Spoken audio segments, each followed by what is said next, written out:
Factoring agreements and debt collections are typically choices on different projects. It's unlikely that you would use both on the same project or job that you're working on.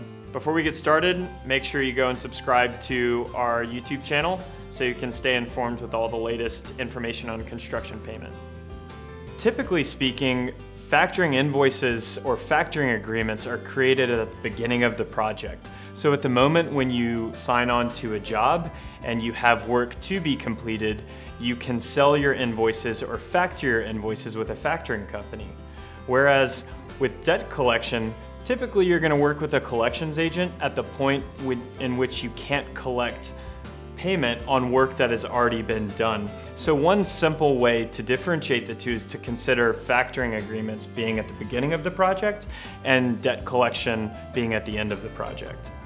Generally speaking, a factoring company is going to be able to provide you or advance you a greater amount of your invoice.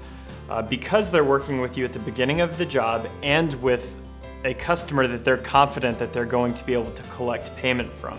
If you're getting to the end of the job and you haven't been able to collect payment and you're working with a collections agency, they're either going to charge you a greater percentage of the invoiced amount, or they're going to be able to collect a lesser amount. Typically speaking, you're going to be able to keep more of your invoiced amount in a factoring agreement than you would working with a collections agency or in a debt collections agreement.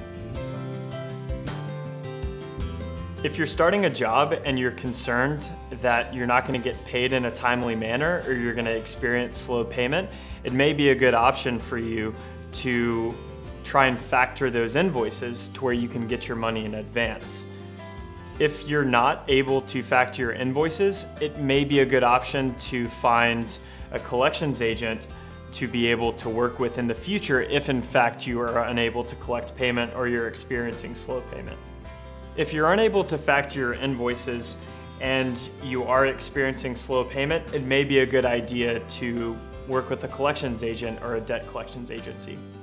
I hope from this video you're able to learn the differences in factoring and debt collections and when both may be valuable to you. If you have any questions about factoring invoices or working with debt collections agencies, feel free to visit the Expert Center on Levelset.com where you can ask an expert or construction attorney a question for free. And remember that payment help is here.